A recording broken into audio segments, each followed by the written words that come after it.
changing your life one story at a time. This is the Chicken Soup for the Soul podcast with Editor-in-Chief Amy Newmark. Hey, it's Amy Newmark with your Chicken Soup for the Soul podcast today. It's Friend Friday, and I'm pleased to introduce you to Dr. Kwane Stewart, who works with American Humane. He is a veterinarian who has stepped out from the hospital and onto the streets to help pets everywhere he finds them. Living with homeless people, recovering after natural disasters, he's everywhere helping those dogs and cats that we love. He started out getting his degree at Colorado State University, and he started out as a traditional veterinarian in a hospital working on small animals. And over the years, his career has taken him in a lot of different directions, which we're going to hear about today. So, Kwane, welcome to the podcast. Thank you so much. Yes, happy to be here. So you started out as a vet, and then what happened after that? Well, as it usually goes when you're first getting your feet wet out of school, you want to try and jump in and experience various areas of the industry or profession. So I got my start doing traditional practice, companion animal, veterinary work, and then did emergency work at night. So when I moved to San Diego and took my first job, it just so happened the owner of the practice had a unit upstairs. So I was doing my 8-10 hours during the day, and then I was doing emergencies at night. And I did that for the first 2 years. So got a lot of work experience and saw a lot of pets. And from there moved on to do more emergency work, and then began to help run a string of practices in Southern California. And then you got into the world of shelters, didn't you? Which is such a tragic world. I mean, I've seen those shelters, and it's so sad. It's just heartbreaking to see them, especially the ones that do not have a no-kill policy. It's hard. And to be honest with you, Amy, I really had no idea. Looking back in retrospect, I sort of felt like an entitled veterinarian. I think a lot of us get out of school and we're starry-eyed. We want to change the world. And when you get into a really sort of affluent or nice practice in a really nice part of town, you lose sort of focus or an appreciation for what else is out there. And the shelter world is oftentimes the dirt that gets swept under the rug. So when I decided to go into sheltering, I didn't really have any experience, and two, I just wasn't emotionally prepared. And those first few months were difficult. In fact, I thought often about just moving on or moving back to my old lifestyle. But I stuck with it, and I was a shelter vet, county veterinarian in Northern California for 5 years, and it was life-changing. Yeah, it's so sad in those places, those eyes peering out at you, and you feel like you want to adopt every single animal that you see. It's just incredibly sad. What's going on in the world of shelters today? Do you think things are getting better?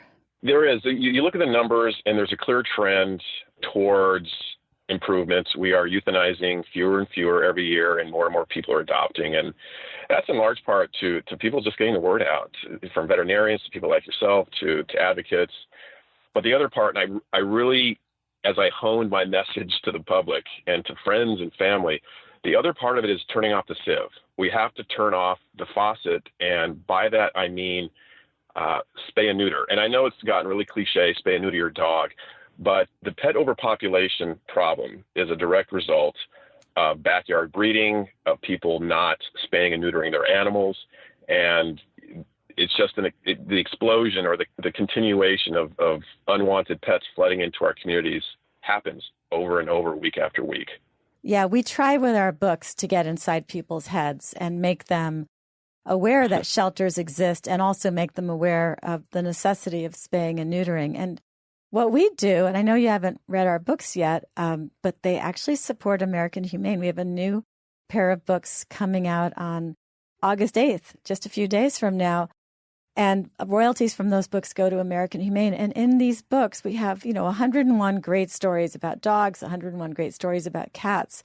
But within those stories, we're working to educate people. So we do a lot of stories about Black dogs and Black cats, because we know those are the ones that tend to get left behind in the shelters. We have a lot of stories about senior dogs and senior cats. We have a lot of stories about pit bulls making wonderful pets. And we're trying to educate people. Go to the shelter and don't overlook that Black cat. Yeah, they make wonderful pets. I pulled a cat out of my shelter. She has been one of the best pets I've ever had, and I adopted a pit bull as well. And you'd be surprised, and I know people say it over and over to the point where you almost become numb. But really, go to your local shelter. Just trust me on this. Go there. If you have children, take them with you. Spend 30 minutes, 45 minutes walking around, interacting with the pets. It's one of those experiences you don't forget, and that's why people typically adopt. You pull an animal out of there, and it's so rewarding. I mean, as a veterinarian, obviously, I'm a lover of pets, but anyone who's just human goes in there and spends a little time, you're going to see what I'm talking about. I think the animals know that they've been adopted because I have 2 grand dogs who came from shelters, and I think they are so grateful and they're so appreciative of their new lives. They just seem to know. Yeah, I do. I think they get a sense of it too, and it's a great feeling. Saving a life. You literally are saving a life. So speaking of saving lives, I wanted to talk about another thing that you do, which is the American Humane Rescue Operations. And I know you're a big part of that. And I don't think that people know what goes into rescuing all of the pets when there's one of these floods or hurricanes or wildfires. So can you take us through one of the recent natural disasters that we've all heard of and explain to us how you marshal your forces and get the assets in place and save all of these animals? Yeah. Okay. I'm gonna try and shorten this because beginning to end, it's a process, and it can become somewhat convoluted, and it varies case to case. But I'll give you one example. So we are coming up on the 1-year anniversary of the Louisiana floods. This was about a year ago, August, and the whole sort of southern region of Louisiana was flooded, and it wiped out some communities, and with it shelters and homes, and displaced a lot of pets and people. And so in these moments, it really is like a fire drill. And when people aren't prepared or haven't thought it through, it's very easy to lose your pet. And so often people are gathering their things and their family, but pets, they get frantic during events like this. They can sometimes even sense earthquakes before they come, or these natural disasters, and some of them will flee or get lost or scared. And so that's our job. In these moments, tornado, hurricane, wildfire, floods, our job is to bring in American Humane Rescue, gather up our assets, our forces, our people, and try and help the community however they need it. And again, it can vary wildly from one case to the next. But going back to Louisiana, so the flood hit, hundreds of people were displaced from their homes, and with that, hundreds of pets. But it also hit some of the shelters in the area. So then you multiply that by a factor of, 5 or 6 when it comes to the pets. And there were just a lot of lost, displaced, missing animals and pets. So we brought in our team of people. And typically what we'll do is in addition to monitoring flood warnings or hurricane warnings, we will reach out to the local jurisdiction and ask if they need help, or sometimes the local jurisdiction, knowing what we do, will reach out directly to us. We typically like to have an MOU in place so both parties are clear on what they're responsible for and what our duties are. And then once we hit the ground, we form a command center and get to it. And in this case, Louisiana, we brought down a team of, it was close to 18 people. And we worked with the local jurisdiction, the shelters, to go out and search for pets.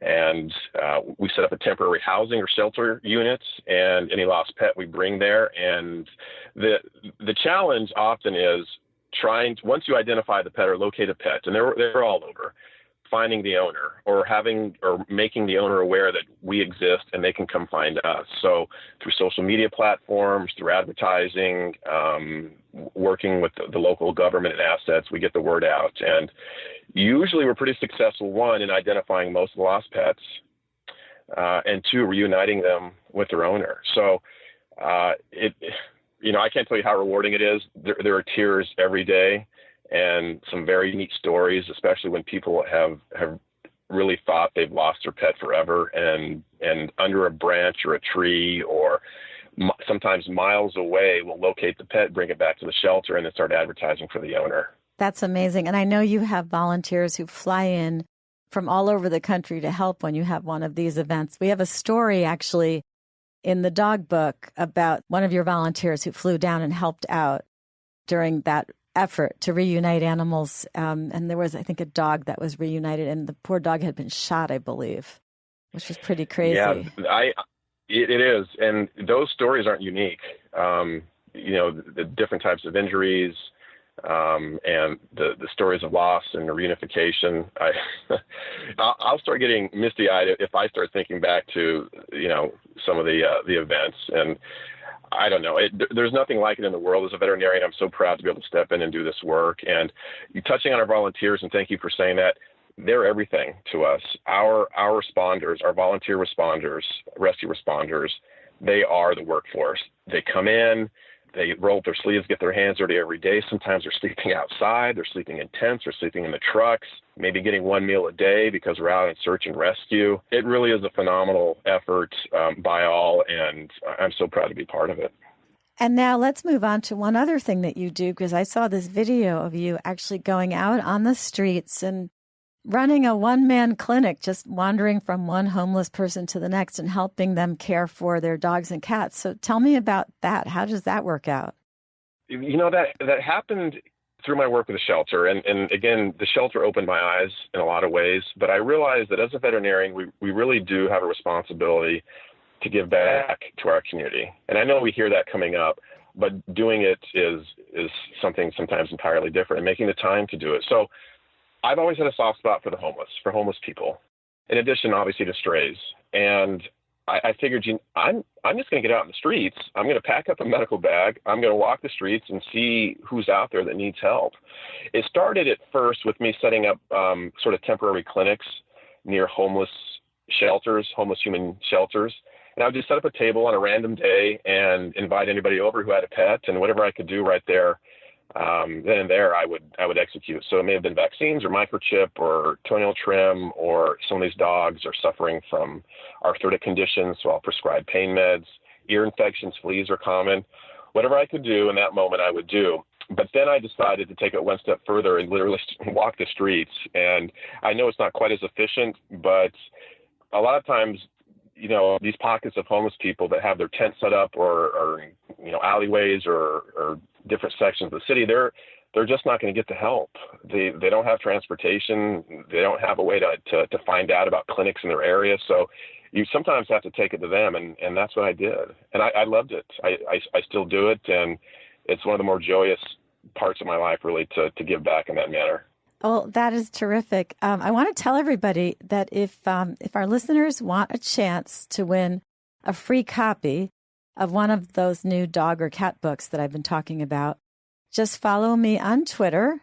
My handle is @AmyNewmark, and then retweet any of my tweets about this podcast by the end of the day on August 6th. Then I'm going to pick 5 people at random who have retweeted, and I'll let you know if you're one of the 5 winners, and then we'll get your address over to our webmaster, and we will send you a book anywhere in the United States. And Kwane, I want to thank you for joining us today. It's been a pleasure having you on, and I look forward to hearing more about your work. For everybody who's listening, if you want to learn more about American Humane, visit them at americanhumane.org. And I also want to recommend a new podcast that we have called Loving Animals. It's with Robin Gansert, who's the president and CEO of American Humane. So look for that Chicken Soup for the Soul podcast, Loving Animals with Robin Gansert. Kwane, thanks so much for joining us today. It was a pleasure. Thank you. And we are so grateful for the partnership we have with you guys. You do wonderful work, and we're just so pleased to be in league with you guys helping animals. Well, thank you. We've enjoyed the partnership a lot, too. Thank you for listening to the Chicken Soup for the Soul podcast today. I'm Amy Newmark. Come back Monday for some instant inspiration. We'll be talking about busy multitasking moms and how they can get everything under control and put their crazy lives in perspective.